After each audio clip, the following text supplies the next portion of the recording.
જય સ્વામિનારાયણ વિદ્યાર્થી મિત્રો, આજે આપણે ગાઉસનો જે પ્રથમ ઉપયોગ ભણી ગયા લેક્ચરમાં, તો આજે ગૌસનો બીજો ઉપયોગ આજે ભણવાના છે. પ્રથમ ઉપયોગ તમને યાદ હશે કે અનંત લંબાઈનો તાર હોય અને એની આસપાસ કોઈ બિંદુ પાસે વિદ્યુત ક્ષેત્ર શોધવું હોય તો એનું સૂત્ર E બરાબર λ/2πε0 × r. આવું તમે ભણી ગયા છો. હવે આજે ગૌસનો બીજો ઉપયોગ અને ત્રીજો ઉપયોગ એ આપણે સમજવાનો છે. તો અત્યારે આપણે પહેલા જોઈશું ગૌસનો બીજો ઉપયોગ.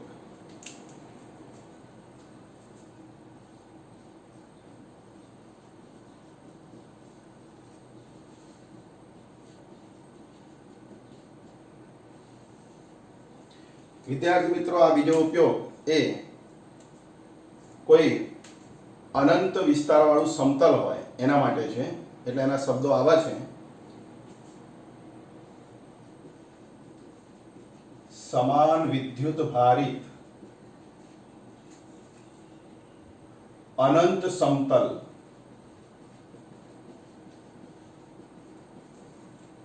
નું વિદ્યુત ક્ષેત્ર. આપણો ટોપિક છે ગાઉસનો બીજો ઉપયોગ, સમાન વિદ્યુત ભારિત અનંત સમતલનું સૂત્ર. હવે આ સમજવા માટે સૌપ્રથમ આપણે આકૃતિ દોરીશું. ધારો કે આ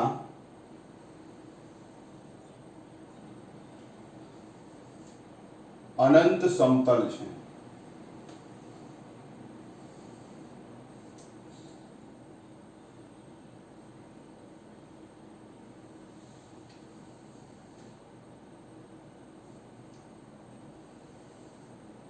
આ અનંત સમતલ છે જેના પર વિદ્યુત ભારની પૃષ્ઠ ઘનતા સિગ્મા છે.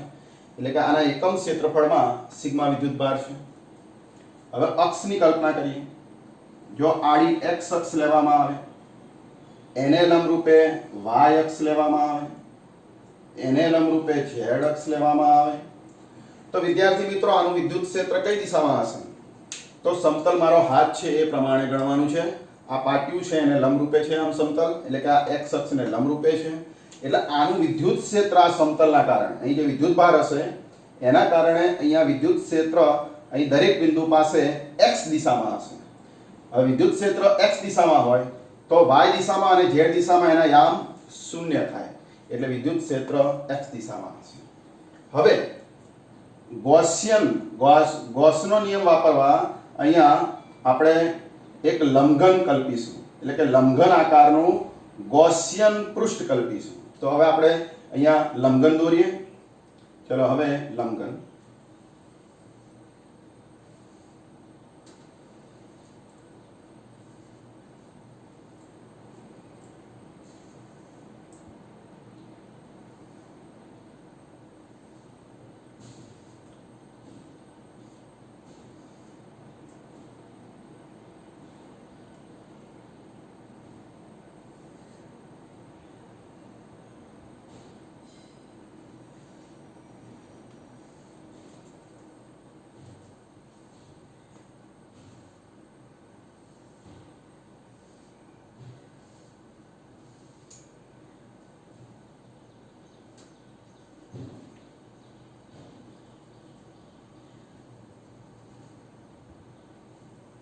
તો વિદ્યાર્થી મિત્રો, તમે જોઈ શકો છો કે અહીંયા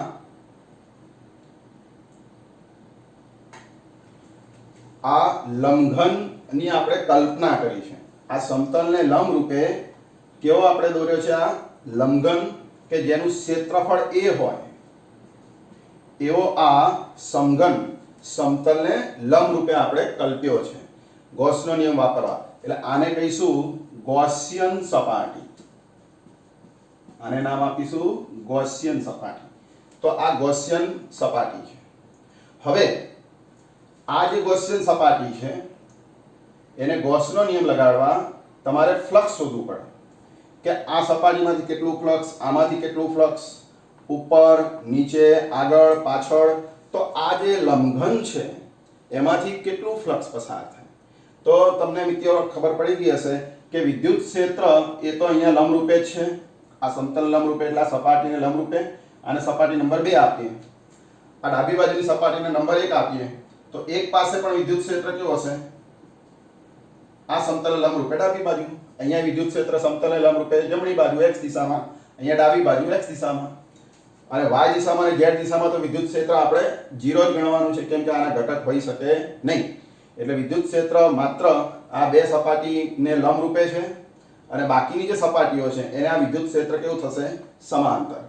એટલે વિદ્યાર્થી મિત્રો આપણે ફ્લક્સ શોધવું હોય તો માત્ર બે જ સપાટીમાંથી ફ્લક્સ મળશે, સપાટી 1 અને સપાટી 2. આ બેમાંથી ફ્લક્સ મળશે.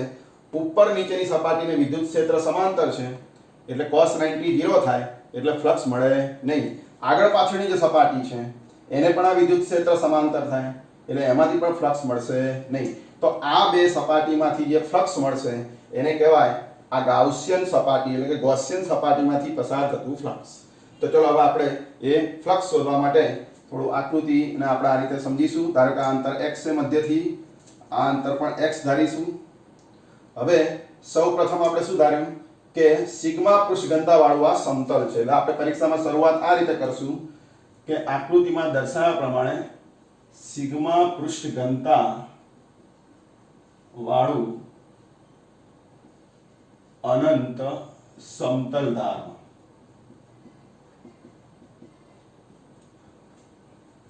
હવે આ સપાટી 1 પાસે અને સપાટી 2 પાસે આપણે ફ્લક્સ શોધીશું. સપાટી 1 અને 2 બંને જગ્યાએ ફ્લક્સ શું થાય? તો આનો ક્ષેત્રફળ સદિશ ડેલ્ટા s એ આને લંબરૂપે હોય. આનો ક્ષેત્રફળ સદિશ પણ આ સપાટીને લંબરૂપે ડાબી બાજુ ડેલ્ટા s હોય. તો આ બંને એકબીજાને સમાંતર, આ બંને એકબીજાને સમાંતર. એટલે આમાંથી કેટલું ફ્લક્સ જાય? જમણી સપાટીમાંથી E ડોટ ડેલ્ટા s સદિશ. એવી રીતે ડાબી સપાટીમાંથી કેટલું ફ્લક્સ જાય? સદિશ E ડોટ ડેલ્ટા s સદિશ. એટલે બંને સપાટીમાંથી ફ્લક્સ કેવું જશે? એક સરખું. એટલે કે સપાટી 1 અને ગાઉસિયન સપાટી 1 અને 2 માંથી પસાર થતું ફ્લક્સ કેટલું થશે? તો કે E ડોટ ડેલ્ટા s.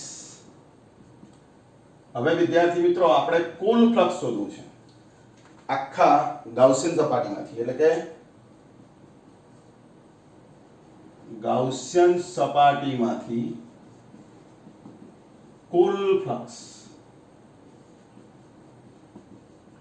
તો એને phi વડે દર્શાવીએ તો આમાંથી કુલ ફ્લક્સ કેટલું જાય? તો આનું ક્ષેત્રફળ a છે એટલે કે ડેલ્ટા s બરાબર a થશે.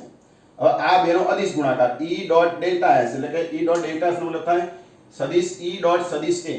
હવે આ બંને એક જ દિશામાં હોય તો શું થાય?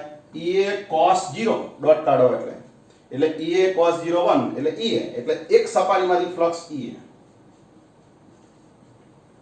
એવી રીતે બીજી સપાટી એટલે કે પહેલા નંબરની સપાટી એમાંથી પણ Ea એટલે બંનેમાંથી ફ્લક્સ Ea વત્તા Ea 2Ea થાય. તો વિદ્યાર્થી મિત્રો આને સમીકરણ નંબર 1 આપીશું. હવે ઘેરાયેલો વિદ્યુતભાર, આમાં કેટલો વિદ્યુતભાર ઘેરાયેલો હશે? આ ગાઉસિયન પૃષ્ઠમાં ઘેરાયેલો વિદ્યુતભાર, અહીં તો કોઈ વિદ્યુતભાર છે નહીં, તો આની અંદર આ સપાટીમાં વિદ્યુતભાર ઘેરાયેલો હશે. માની લો ધન હોય વિદ્યુતભાર, તો આ વિદ્યુતભાર કેટલો? તો આ ઘેરાયેલો વિદ્યુતભાર શોધવા આપણે પૃષ્ઠ ઘનતાનું એક સૂત્ર ભણી ગયા.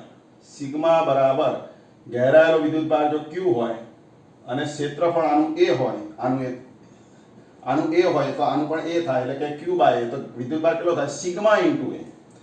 પૃષ્ઠ ઘનતા ગુણ્યા ક્ષેત્રફળ. એટલે અહીંયા ઘેરાયેલો વિદ્યુતભાર એટલે કે બંધ સપાટીમાં ઘેરાયેલો વિદ્યુતભાર કેટલો થશે વિદ્યાર્થી મિત્રો? Sigma into a. પૃષ્ઠ ઘનતા વિદ્યુતભારની પૃષ્ઠ ઘનતા ગુણ્યા ક્ષેત્રફળ. આને સમીકરણ નંબર 2 આપીશું. હવે તમે ભણી ગયા છો ગૌસનો નિયમ ગયા લેક્ચરમાં. તો ગૌસનો નિયમ એના શબ્દો શું કે ઘેરાયેલો ફ્લક્સ એટલે ઘેરાયેલો વિદ્યુતભાર ભાગ્યા ક્ષેત્રફળ. તો ઘેરાયેલો વિદ્યુતભાર સિગ્મા a અને ક્ષેત્રફળ અને એપ્સિલોન 0. ઘેરાયેલો વિદ્યુતભાર ભાગ્યા એપ્સિલોન 0. આને કહેવાય ગૌસનો નિયમ. હવે phi ની કિંમત આપણે 2Ea શોધી નાખી તો આ સૂત્રમાં મૂકી દઈએ. 2Ea બરાબર સિગ્મા a બાય એપ્સિલોન 0. તો આના પરથી E બરાબર શું થાય? એ કેન્સલ, સિગ્મા બાય 2 એપ્સિલોન 0. તો વિદ્યાર્થી મિત્રો વિદ્યુત ક્ષેત્ર કેટલું થશે? Sigma by 2 epsilon 0. એટલે કે આ અનંત સમતલના કારણે અહીંયા વિદ્યુત ક્ષેત્ર સિગ્મા બાય 2 એપ્સિલોન 0 થશે. અને વિદ્યુત ક્ષેત્ર એ બે બાબત પર આધાર રાખે, પૃષ્ઠ ઘનતા અને એપ્સિલોન 0 પર. હવે આ બંને અચળ છે એટલે વિદ્યુત ક્ષેત્ર અહીંયા દરેક બિંદુ પાસે કેવું થશે? અચળ. બીજી એક અગત્યની વસ્તુ કે જો આને સદિશ રૂપે દર્શાવવું હોય, આ સૂત્રને મારે સદિશ રૂપે લખવું હોય તો સદિશ E બરાબર sigma by 2 epsilon 0 n caret, આવી રીતે પણ આ સૂત્રને લખી શકાય. તો આનો અર્થ શું થાય કે વિદ્યુત ક્ષેત્ર આ સમતલની આસપાસ વિદ્યુત ક્ષેત્ર સિગ્મા બાય 2 એપ્સિલોન 0 જેટલું હોય છે અને n કેરેટ એટલે આને લંબ દિશામાં, આ સમતલને લંબ દિશાના નો એકમ સદિશ છે એટલે કે આ સમતલને લંબ દિશામાં આ વિદ્યુત ક્ષેત્ર હશે, જમણી બાજુ અથવા ડાબી બાજુ. તો આવી રીતે આ સૂત્ર આપણે સાબિત કરી શકીએ. તો વિદ્યાર્થી મિત્રો તમને ખબર પડી ગઈ હશે કે અનંત સમતલનું વિદ્યુત ક્ષેત્ર કેવી રીતે શોધાય. તો સૌપ્રથમ આકૃતિ દોરીશું. આકૃતિ દોર્યા પછી બે સપાટી 1 અને 2 ધારીશું, બંનેમાંથી ફ્લક્સ શોધીશું, પછી કુલ ફ્લક્સ શોધીશું અને ગૌસના નિયમની અંદર એ કુલ ફ્લક્સને મૂકી દેતા આપણને સાદુરૂપ આપતા વિદ્યુત ક્ષેત્રનું સૂત્ર મળે. આમાં બહુ જ અગત્યની એક વસ્તુ છે કે જો અહીંયા પૃષ્ઠ ઘનતા ધન હોય એટલે કે જો આ સિગ્મા ધન હોય તો વિદ્યુત ક્ષેત્ર એ સમતલને લંબ બહાર જતી દિશામાં એટલે કે જમણી બાજુ અથવા ડાબી બાજુ. પણ જો સિગ્મા ઋણ હોય, સિગ્મા ઋણ હોય એટલે કે અહીં ઋણ વિદ્યુત ભાર હોય અહીંયા, તો આ વિદ્યુત ક્ષેત્ર અંદર તરફ હશે એટલે કે સમતલને લંબ અંદર તરફ, અહીંયા પણ અંદર તરફ હશે.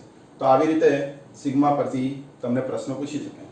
બીજું કે આ સૂત્રમાં બહુ જ અગત્યની વસ્તુ કે આ x એટલે કે અંતર, સમતલથી આ સપાટીનું અંતર, એ અંતર x ક્યાંય આ સૂત્રમાં આવતું નથી. એટલે આ વિદ્યુત ક્ષેત્ર એ આ અંતર ઉપર આધાર રાખતું નથી. એટલે વિદ્યુત ક્ષેત્રનું મૂલ્ય x પર આધારિત નથી. એટલે કે તમે અહીંયા તીવ્રતા શોધો, અનંત વિસ્તારના સમતલના કારણે 10 એકમ હોય તો અહીં પણ તીવ્રતા 10 એકમ, અહીં પણ 10 એકમ, અહીં પણ 10 એકમ, અહીં પણ 10 એકમ, અહીં પણ 10 એકમ. એટલે વિદ્યુત ક્ષેત્રનું મૂલ્ય અહીં બધે એક સરખું હોય, અંતર ગમે તે હોય, અંતર પર આધાર રાખતું નથી. તો આ બહુ જ અગત્યનો મુદ્દો છે, તમારે યાદ રાખવાનો છે. તો ચલો આ ગાઉસનો બીજો ઉપયોગ એટલે ગૌસનો બીજો ઉપયોગ તમે સમજી ગયા હશો. હવે આગળ ગૌસનો ત્રીજો ઉપયોગ સમજીએ.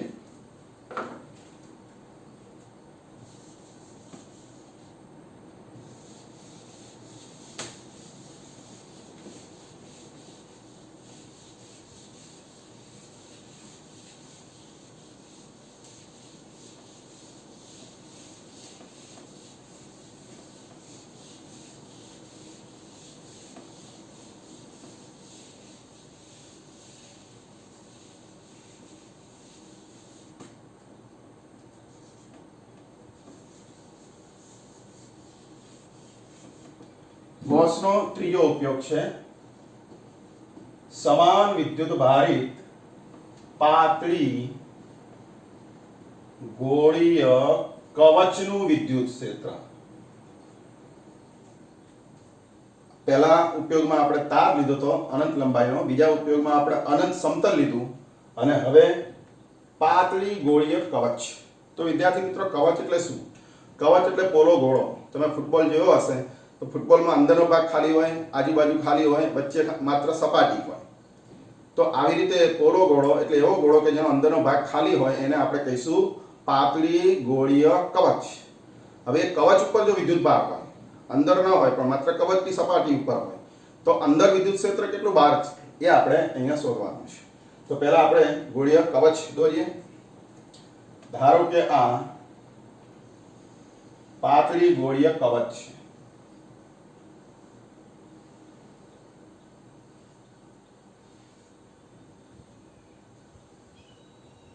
આ કવચ એની ત્રિજ્યા r છે, કેપિટલ R, અને આ કવચની આ સપાટી ઉપર એટલે કે આ પૃષ્ઠ ઉપર વિદ્યુત ભારની પૃષ્ઠ ઘનતા સિગ્મા છે.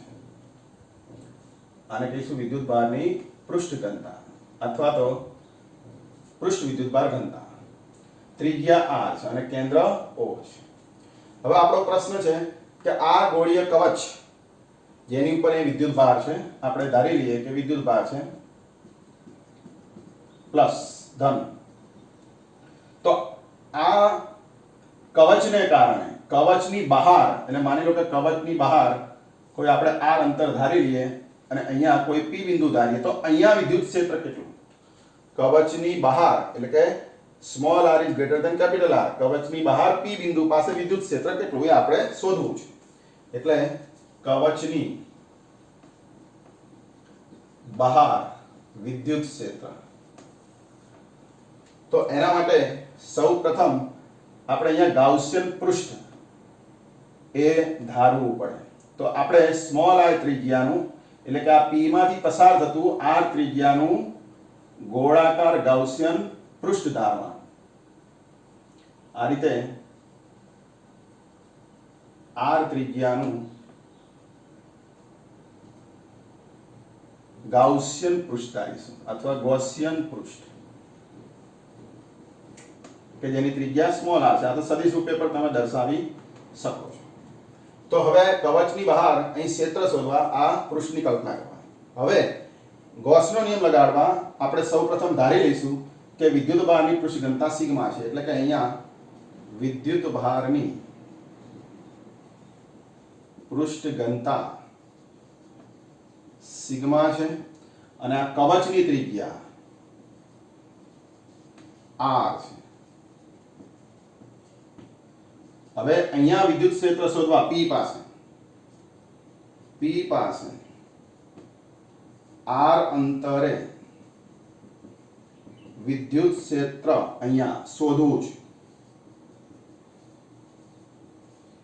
તો આ માટે સ્મોલ r ત્રિજ્યાનું ગાઉસિયન પૃષ્ઠ દોરો. એટલે કે r ત્રિજ્યાનું ગોળાકાર ગૌસિયન પૃષ્ઠ દોરો. હવે આ પૃષ્ઠ ઉપર દરેક બિંદુએ અહીંયા વિદ્યુત ક્ષેત્રની દિશા કઈ હશે? તો અહીંયા વિદ્યુત ક્ષેત્ર આ પૃષ્ઠને લંબ બહાર જતી દિશામાં એટલે કે ત્રિજ્યાવર્તી દિશામાં હશે. અહીંયા વિદ્યુત ક્ષેત્ર શોધો તો આમ ત્રિજ્યાવર્તી દિશામાં ઉપર, બરાબર. અહીંયા વિદ્યુત ક્ષેત્ર શોધો તો આ બિંદુ પાસે, તો આમ ત્રિજ્યાવર્તી દિશામાં નીચે તરફ લંબ રૂપે. તો આ દરેક જગ્યાએ ગૌસિયન સપાટી પર વિદ્યુત ક્ષેત્ર એ ત્રિજ્યાવર્તી દિશામાં બહાર તરફ હશે. એટલે કે દરેક બિંદુ પાસે, સપાટી પર દરેક બિંદુ પાસે વિદ્યુત ક્ષેત્રનું મૂલ્ય સમાન થશે અને દિશા ત્રિજ્યાવર્તી થશે. હવે મારે વિદ્યુત ક્ષેત્ર શોધવા ફ્લક્સ શોધવું પડે. આપણે આગળ વાત કરી ગૌસના નિયમમાં ફ્લક્સ શોધવું પડે કે આમાંથી કેટલું ફ્લક્સ પસાર થાય ગૌસિયન સપાટીમાંથી. તો એના માટે એક નાનો પૃષ્ઠખંડ ધારી લઈએ કે જેનું ક્ષેત્રફળ ડેલ્ટા S હોય. તો એ આ સમતલને પૃષ્ઠખંડને લંબરૂપે બહાર તરફની દિશામાં હશે. વિદ્યુત ક્ષેત્ર તો આમ ખરું જ, પણ આનો ક્ષેત્રફળ સદિશ પણ આ પૃષ્ઠખંડ પર બહાર તરફ હશે. સમતલને એટલે કે આ પૃષ્ઠને લંબ બહાર તરફ, એટલે આ બંને કેવા થાય? એક જ દિશામાં. તો આમાંથી કેટલું ફ્લક્સ પસાર થાય? E dot delta S. હવે એક જ દિશામાં હોય તો કેટલું ફ્લક્સ જાય? E delta S. cos 0 1 થઈ જાય એટલે આમાંથી કેટલું ફ્લક્સ જાય? E delta S. હવે આવું સમગ્ર સપાટીમાંથી ફ્લક્સ શોધીએ તો આવા નાના નાના જે ક્ષેત્રફળ મળે, ક્ષેત્રફળ ખંડોમાંથી જે ફ્લક્સ મળે E delta S, E delta S, E delta S નો સરવાળો એટલે કુલ ફ્લક્સ મળે. એટલે કે અહીંયા સપાટી પર નાના પૃષ્ઠખંડમાંથી પસાર થતું ફ્લક્સ કેટલું થશે? E dot delta S. એટલે કે E ડેલ્ટા S. કુલ ફ્લક્સ એટલે આવા ફ્લક્સોનો સમગ્ર સપાટી પર સરવાળો. એટલે હવે કુલ ફ્લક્સ કેટલું થશે?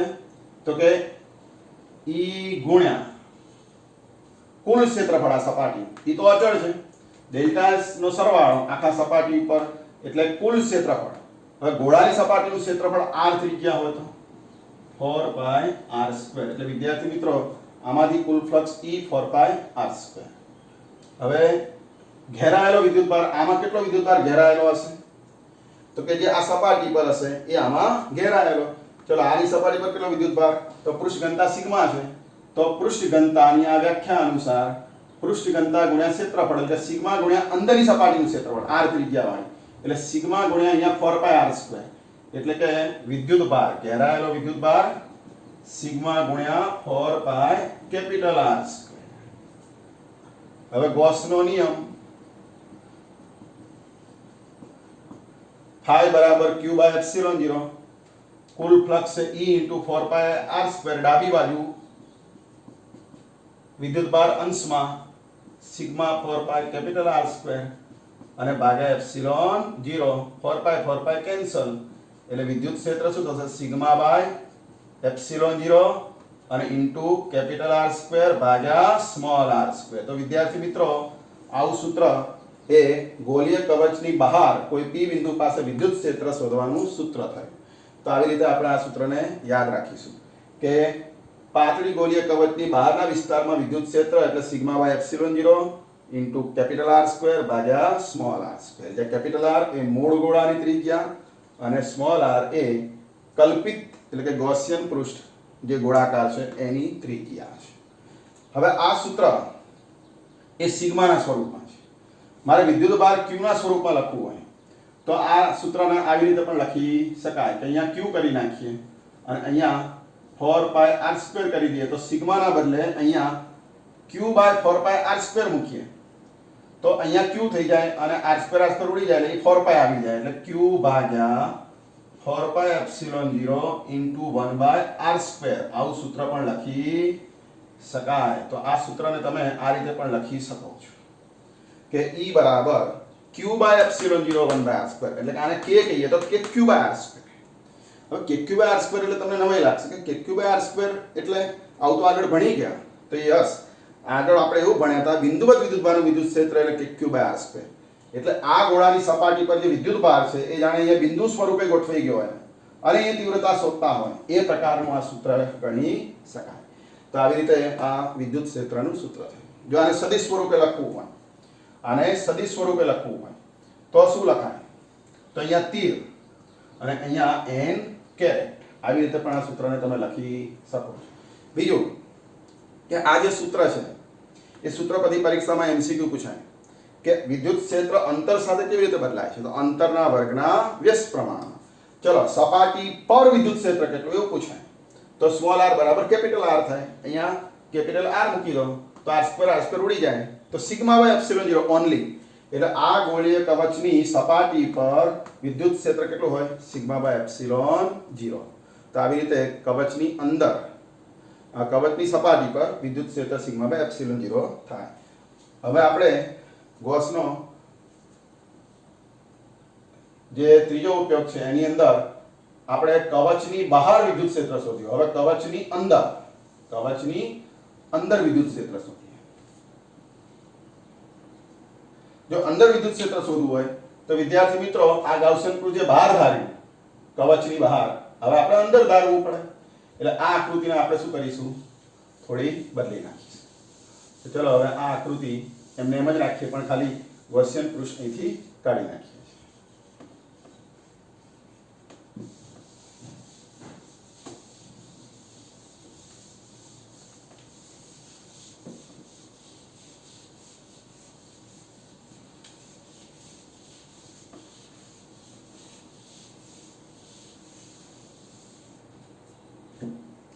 તો આપણે પ્રશ્ન છે આપણો કવચની અંદર વિદ્યુત ક્ષેત્ર એટલે આ કવચની અંદર. હવે અંદર ધારો કે r અંતરે અહીંયા P પાસે અહીંયા આપણે વિદ્યુત ક્ષેત્ર શોધવું છે તો કેટલું હશે? તો એ શોધવા આપણે ધારી લઈશું કે કવચની અંદર P પાસે વિદ્યુત ક્ષેત્ર શોધવું છે. તો આ માટે O ને કેન્દ્ર તરીકે લઈને r ત્રિજ્યાનું ગોળાકાર ગૌસિયન પૃષ્ઠ દોરો. O ને કેન્દ્ર તરીકે લઈ સ્મોલ આર ત્રિજ્યાનું ગોળાકાર ગૌસિયન પૃષ્ઠ દોરો. આ ત્રિજ્યા કેવી છે? કેપિટલ આર થી નાની છે, યાદ રાખજો. હવે મારે અહીંયા વિદ્યુત ક્ષેત્ર શોધવું હોય તો આપણે ફ્લક્સ શોધવું પડે. આ અંદરની જે સપાટીમાંથી કેટલું ફ્લક્સ જાય, તો અહીંયા નાનો પૃષ્ઠખંડ ધારવાનો. હવે આનું અહીંયા વિદ્યુત ક્ષેત્ર એ કેટલું, તો કે આની અહીંયા નાનો પૃષ્ઠખંડ ધારી અને અહીંયા આપણે વિદ્યુત ક્ષેત્ર શોધવાનું. પણ વિદ્યાર્થી મિત્રો, અહીંયા નાનો પૃષ્ઠખંડ ભલે આપણે ધારીએ પણ અહીંયા વિદ્યુત ભાર નથી, એટલે આપણે લખીએ આગળ તો આ પ્રમાણે કે અહીંયા નાનો ક્ષેત્રફળ સદિશ ડેલ્ટા એસ, એટલે કે સ્મોલ આર ત્રિજ્યાના ગૌસિયન પૃષ્ઠમાંથી પસાર થતું ફ્લક્સ કેટલું થશે, તો કે તમે આગળ ભણી ગયા કે E dot delta S, E dot delta S, બરાબર. હવે ઘેરાયેલો વિદ્યુત ભાર, તો આની અંદર ઘેરાયેલો વિદ્યુત ભાર કેટલો, તો વિદ્યુત ભાર તો સપાટી પર છે, આની અંદર તો વિદ્યુત ભાર જ નથી, એટલે ઘેરાયેલો વિદ્યુત ભાર શું થશે? 0. હવે ગૌસનો નિયમ કે ફ્લક્સ ફાઈ બરાબર ઘેરાયેલો વિદ્યુત ભાર એટલે 0 ભાગ્યા એપ્સિલોન 0 આવું થાય. એટલે કે અહીંયા E ડોટ ડેલ્ટા S બરાબર સિગ્મા બાય 0 બાય એપ્સિલોન 0, એટલે કે E ડેલ્ટા S. હવે આનું ક્ષેત્રફળ કેટલું, તો E ગુણ્યા 4 પાઈ કેપિટલ R સ્ક્વેર 4 પાઈ સ્મોલ r સ્ક્વેર, એટલે આના બદલે આપણે લખીએ કે E ગુણ્યા 4 પાઈ r સ્ક્વેર બરાબર 0. હવે આ 0 હોય તો E નું મૂલ્ય શું થાય? 0. એટલે કે વિદ્યુત ક્ષેત્ર શૂન્ય હોય છે. ગોળીય કવચની અંદર કોઈ પણ બિંદુ પાસે વિદ્યુત ક્ષેત્ર શૂન્ય હશે. કેમ? કારણ કે અંદર વિદ્યુત ભાર હોતો નથી, એટલે ઉપર 0 આવે પદ અંશમાં, એટલે વિદ્યુત ક્ષેત્ર 0 થઈ જશે. તો આવી રીતે ગોળીય કવચની અંદર બધે વિદ્યુત ક્ષેત્ર શૂન્ય હોય છે. તો વિદ્યાર્થી મિત્રો, આ વાત થઈ કવચની અંદર વિદ્યુત ક્ષેત્ર. તો આજે તમે બે થિયરી ભણ્યા, બે ટોપિક ભણ્યા, અનંત સમતલ વડે વિદ્યુત ક્ષેત્ર અને પાતળી ગોળીય કવચ વડે વિદ્યુત ક્ષેત્ર. કોની મદદથી? ગૌસના નિયમની મદદથી. સૂત્રો યાદ રહ્યા તમને? ચલો ફરી એકવાર યાદ કરાવી દઉં. સમતલના કારણે વિદ્યુત ક્ષેત્ર સદિશ E બરાબર sigma by 2 epsilon 0 into n caret, અને કવચની બહાર વિદ્યુત ક્ષેત્ર એટલે સદિશ E બરાબર q by 4 pi epsilon 0 into 1 by r square r n caret, અને અત્યારે કવચની અંદર વિદ્યુત ક્ષેત્ર E બરાબર 0. તો આવી રીતે વિદ્યાર્થી મિત્રો આ ટોપિક તમે તૈયાર કરજો. ગૌસનો ઉપયોગ છે, એમાં 3 ઉપયોગોમાં ગમે તે ઉપયોગ પરીક્ષામાં પૂછાઈ શકે, અને એમાં જ વિદ્યાર્થીઓને મુશ્કેલી પડે છે. બાકીના ટોપિક તો સારી રીતે તૈયાર કરતા હોય છે, પણ આમાં ગૂંચવાઈ જાય છે. તો તમે આને 2 થી 3 વખત ફરજિયાત લખીને તૈયાર કરજો, તો જ પરીક્ષામાં સારી રીતે લખી શકશો. અને આકૃતિની પ્રેક્ટિસ કરજો તો વધારે સારી રીતે તમે આ થિયરી લખી શકશો. તો આજે આટલું રહેવા દઈએ છીએ. નેક્સ્ટ લેક્ચરમાં જે કંઈ નવો ટોપિક આવતો હશે એની ચર્ચા આપણે કરીશું. ત્યાં સુધી આટલું તૈયાર કરવાનું. જય સ્વામિનારાયણ.